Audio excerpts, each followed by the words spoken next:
नमस्कार दोस्तों, बहुत बहुत स्वागत है आप सभी स्पेशल एजुकेशन के अभ्यर्थियों का आपके अपने यूट्यूब चैनल एग्जाम ट्रिकी में। दोस्तों बात करेंगे आज इस वीडियो में एजुकेशन साइकोलॉजी के पेपर पर, जो कि आज आपका हुआ 16/7/2021 को, और कौन कौन से आंसर आपके संभावित हैं। तो संपूर्ण जानकारी आपको इस वीडियो में मिलेगी। चैनल पर नए थे तो चैनल को सब्सक्राइब करने के बाद में बेल आइकन में आप अपना ऑल वाला जो ऑप्शन आएगा उसको प्रेस कर लीजिएगा और वीडियो को सभी मित्रों के पास में शेयर कर दीजिएगा, जिससे कि उनको भी जानकारी मिल सके। आप सभी को पता है कि इस चैनल पर आपको डीड स्पेशल एजुकेशन की जानकारी मैं देता रहता हूं। तो चलिए बिना समय गंवाए हुए आपका पहला प्रश्न देखते हैं। और निम्नलिखित में से कौन सा सीखने का थॉर्नडाइक के जो नियम है उस पर आधारित नहीं है।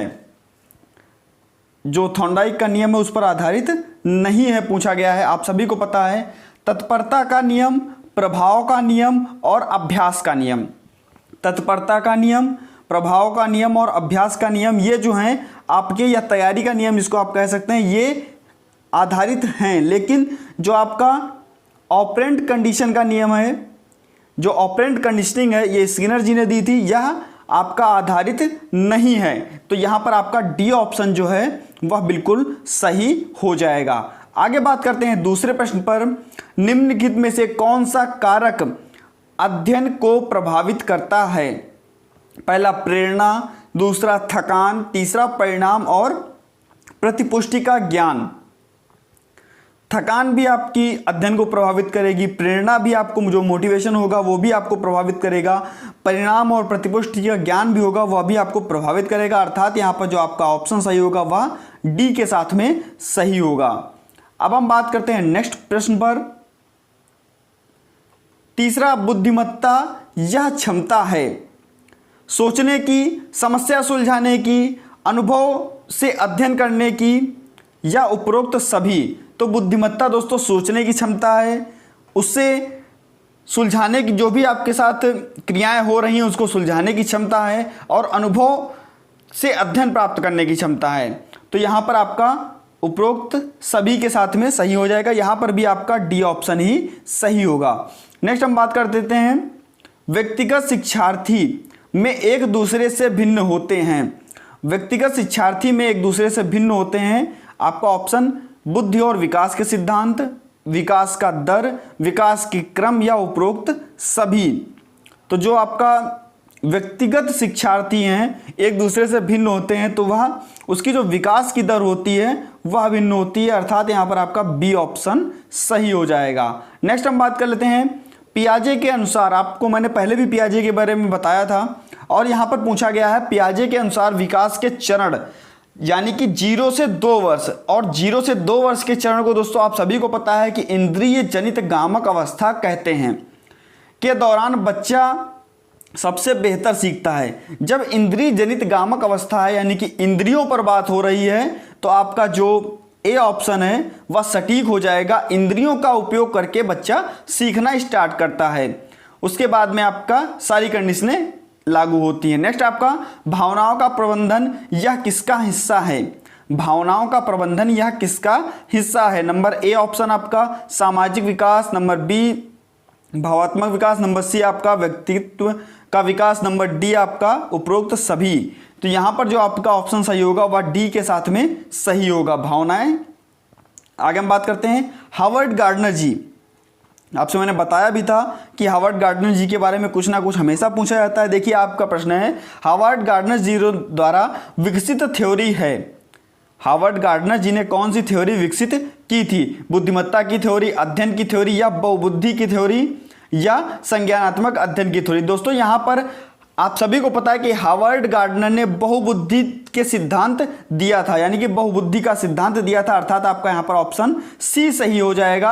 आपका जो ऑप्शन कौन सा, सी आपका ऑप्शन सही हो जाएगा। आगे हम बात करते हैं पियाजे के अनुसार जिस मूल इकाई से संज्ञानात्मक संरचना का निर्माण होता है।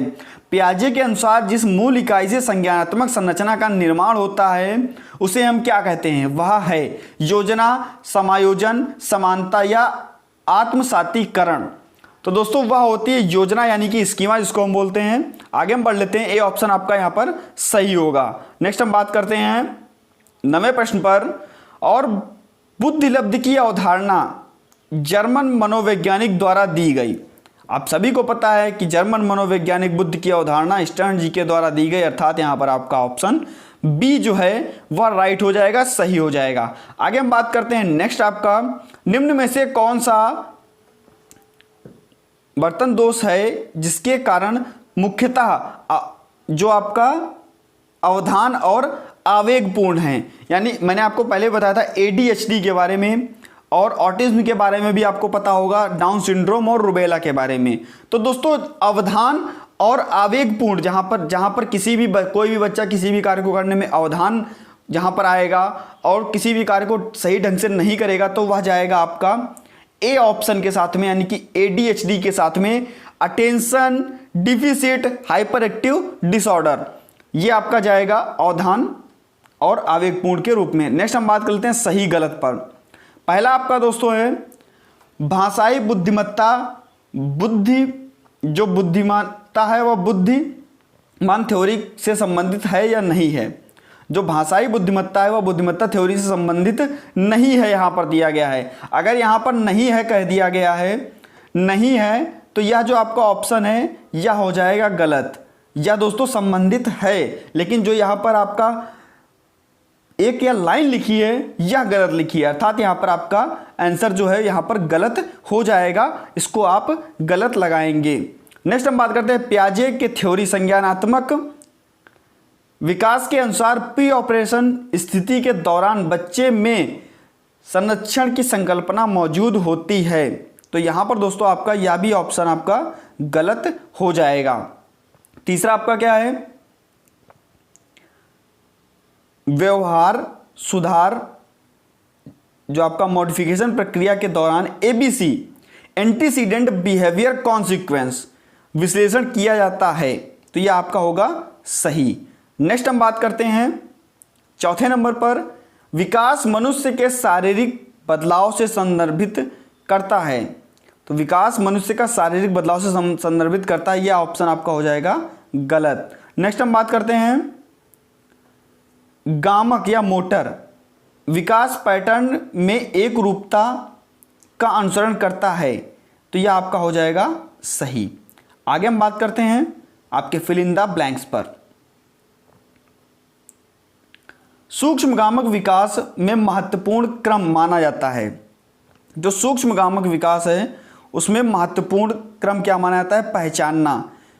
जो उसका महत्वपूर्ण क्रम होगा वह होगा आपका पहुंचना, या कह सकते हैं रीचिंग।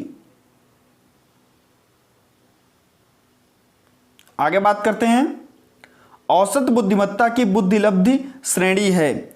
औसत बुद्धिमत्ता की बुद्धि जो श्रेणी है, यानी कि औसत बुद्धिमत्ता की बुद्धिलब्धि श्रेणी, औसत में हम सामान्य लोग आते हैं और सामान्य लोगों की दोस्तों होती है, आप सभी को पता है, या तो होगी आपकी 110 और या तो आपकी ऐसे भी लिख सकते हैं आप, दोनों आपकी सही मानी जाएगी। नेक्स्ट हम बात करते हैं सीखने की शैली का प्रतिमान यह सुझाव देता है कक्षा में दृश्य श्रव्य पठन लेखन और गतिबोधक अध्ययनार्थी होते हैं। तो आप सभी को पता है VAKT, यानी कि विजुअल, ऑडिटरी, कैनेस्थेटिक और टेक्टाइल, ये सभी जो यह आपका मॉडल होता है इसके अनुसार आपका सही आंसर जाएगा visual, auditory, kinaesthetic, tactile. ADHD का पूर्ण रूप है, ADHD का पूर्ण रूप है, अभी आप सभी को बताया गया था, अटेंशन डिफिसिट और hyper activity disorder, hyper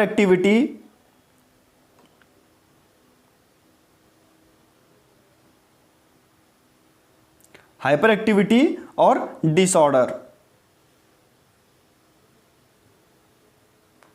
next हम बात कर लेते हैं लास्ट आपका बुद्धिलब्धि के गणना का सूत्र लिखिए। मैंने आपसे बोला भी था कि हर बार पेपर में पूछा जाता है और फिर से पूछा गया। इसको हम कहेंगे बुद्धिलब्धि बराबर यानी कि IQ बराबर भी कह सकते हैं, या बुद्धि लब्धि बराबर मानसिक आयु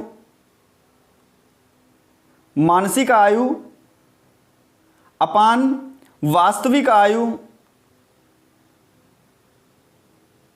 आयु गुणा 100, या आप ऐसे भी कह सकते हैं कि IQ बराबर मेंटल एज अपान क्रोनोलॉजिकल एज गुणा 100। तो इस प्रकार से आपका आज का पेपर जो था वो समाप्त होता है। बाकी आपने विकास के बारे में भी लिखा होगा, व्यवहार के बारे में भी लिखा होगा, सीखने के संज्ञान भी लिखे होंगे। तो जो भी आपने यहाँ पर प्रश्न किए हों, वीडियो को शेयर करना ना भूलिएगा, सभी मित्रों के पास में वीडियो को शेयर कर दीजिएगा और कल के पेपर की तैयारी शुरू कर दीजिए। कल का जो पेपर है, कल के पेपर की तैयारी शुरू कर दीजिए। मिलता हूं दोस्तों नेक्स्ट वीडियो में, तब तक बने रहिएगा हमारे साथ। चैनल पर नए थे तो चैनल को सब्सक्राइब करने के बाद में बेल आइकन को जरूर प्रेस कर दीजिएगा। धन्यवाद।